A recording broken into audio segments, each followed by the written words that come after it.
দিচ্ছে, ওদিকে বাংলার রাজধানী দিল্লি চলে যাচ্ছে। ঠিক 2 বছর পরে পাটনা, যেখান থেকে আমার সচিব বিনোদ কুমার এসছে, এই পাটনা এই বেঙ্গল প্রেসিডেন্সির অন্তর্গত ছিল। 2 বছর পর বিহার 1913 সালে এই বাংলাদেশ বিচ্ছিন্ন হয়ে যাচ্ছে। আরো তার 20 বছর পরে প্রায় উড়িষ্যা বেঙ্গল প্রেসিডেন্সি থেকে বিচ্ছিন্ন হয়ে যাবে। অর্থাৎ আমরা যে সময় কথা বলছি, যে সময়টা হচ্ছে, তখন বাংলা বিহার প্রেসিডেন্সি একটাই বিভাগ।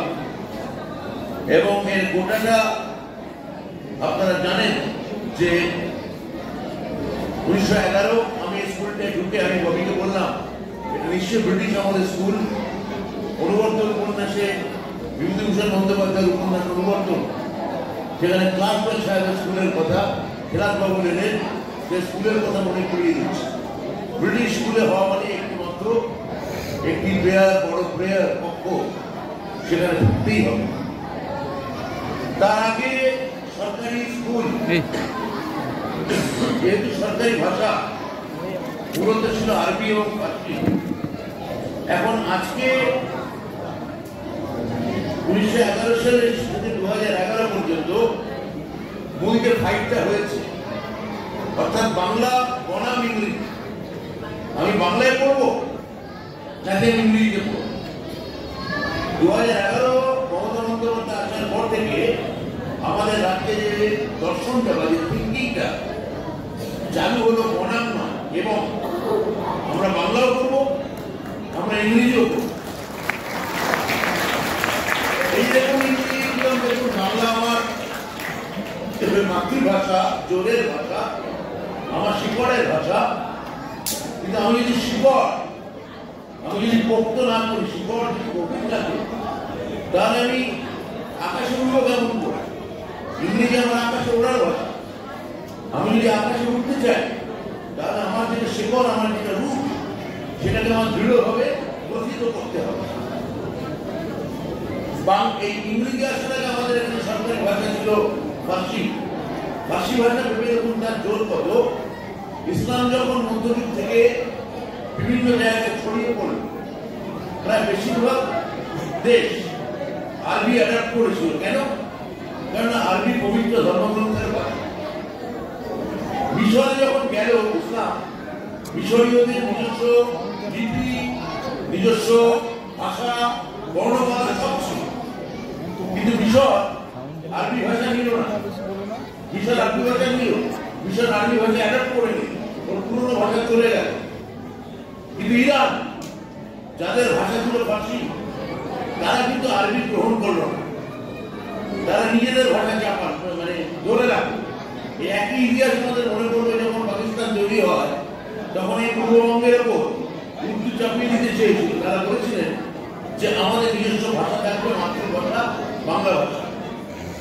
এখন যারা বাংলাদেশ নিয়ে বিভিন্ন গণমাধ্যমে অপপ্রচার বা যা প্রচার চালাচ্ছে, তারা ভুলে যাচ্ছেন যে পাকিস্তান যে দুটুকরো হয়েছিল, তার মূল কারণ ছিল বাংলা, বাংলা ভাষা, বাংলা ভাষার অস্মিতা, বাঙালি হওয়ার গৌরব। এখন ইংরেজি আমাদের শিখতেই হবে। দেখুন, আমাদের ইংরেজেরা ইংরেজি শিখিয়েছে। কেন ইংরেজি শিখিয়েছিল? আপনারা জানেন, আমাদের এখানে যারা ইংরেজি চালু করেছিলেন 1835 সালে, তার প্রধান কারিগর ছিলেন মেকলে। মেকলে ছিলেন একজন, মেকলে কিন্তু কোনো ওই লর্ড কর্নওয়ালিস, লর্ড ডালহৌসি এদের মতো কোনো শাসক ছিলেন না। Macaulay was a public intellectual. Macaulay একজন বুদ্ধিজীবী। তা মেকলে বলেছিলেন যে আমরা ভারতীয়দের ইংরেজি শেখাবো। মেকলে কোট করেছিলেন টমাস কার্লাইলকে। তার মেকলে মিনিসের উপরে লেখা আছে যে ভারতীয়দের ইংরেজি শেখাবো, তার কারণ একটা তলোয়ারের থেকে শেক্সপিয়ারের চোর বেশি। মেকলে বলেছিলেন যে আমরা ভারতীয়দের ইংরেজি কেন শেখাবো? কারণ একটা সময় আসবে যখন আমরা ভারতবর্ষ ছেড়ে চলে যাব, কিন্তু তখন ভারতীয়দের মধ্যে দুটো শ্রেণী তৈরি হবে। একটা শ্রেণী ইংরেজি জানে, আর একটা শ্রেণী ইংরেজি জানে না। যারা ইংরেজি জানে তারা আবার যারা ইংরেজি জানে না তাদের ঘৃণা করতে শিখবে, তাচ্ছিল্য করতে শিখবে। ভেবে দেখুন 1835 সালে লোকটা লিখছে যে আমরা চলে যাব, আমার ওই ভারতীয়দের মধ্যে দিয়ে আমাদের চিন্তা, আমাদের দর্শন, আমাদের পরম্পরা সব রয়ে যাবে। ফলে বাংলা বনাম ইংরেজি এই যে 100 বছরের এই লড়াইটা হলো আমাদের রাজ্যে, আমাদের বাবা কাকারা বলতো বাংলা শিখবি না আমার, কিন্তু 1991 সালের পর বিশ্বায়ন হলো, বিনিয়ন্ত্রণ হলো, হাজার হাজার চ্যানেল আপনার ঘরে ঢুকে গেল, FM চ্যানেল ঢুকে গেল, নানান কনজিউমার গ্রুপ ঢুকলো।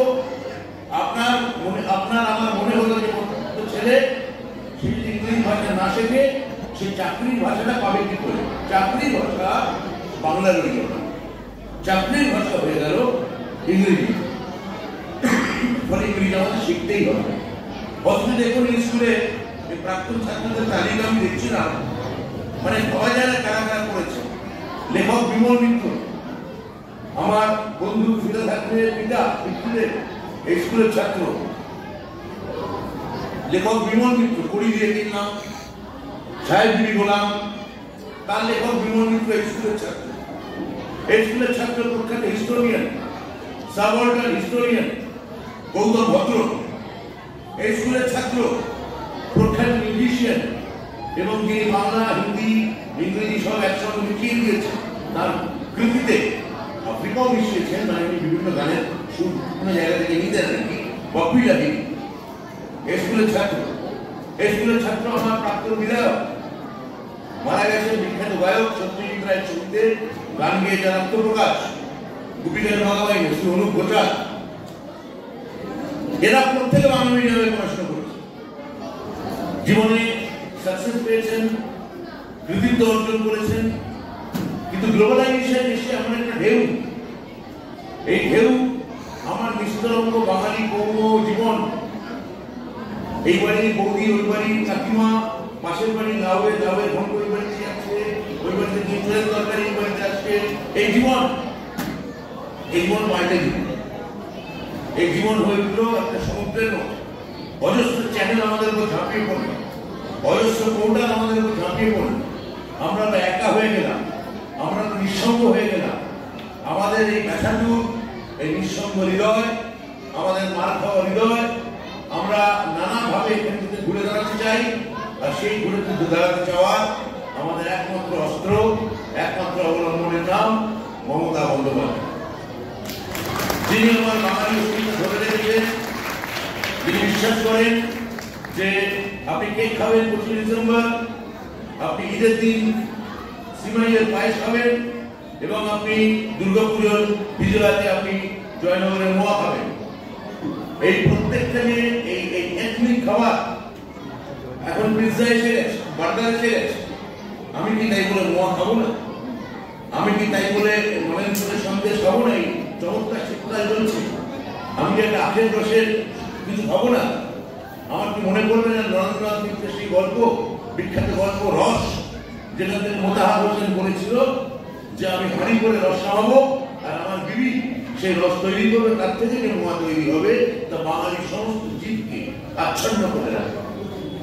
ওই কৌমটা, ওই বাঙালি অস্মিতা, ওই বাঙালি সংস্কার এবং ইংরেজি না শেখার সঙ্গে বিরোধ না করে তার একমাত্র অবলম্বন মমতা বন্দ্যোপাধ্যায়। 100 বছর পর, 123 বছর পর বা 24 বছর পর আজকে যেমন স্টার থিয়েটারের নাম বিরোধী হলো, একটা ঐতিহাসিক ক্রান্তি, একটা নিরসন হলো, তেমনি আজকে এই একটা ঐতিহাসিক দিনে আমরা সবাই এখানে উপস্থিত থাকতে পারলাম, আমরা সবাই মিলে এই দিনটাকে উদযাপন করতে পারলাম, এবং আমাদের বাংলা এবং ইংরেজি এই দুটোর মধ্যে দিয়ে আমরা আমাদের শিকড়কে শক্ত করব।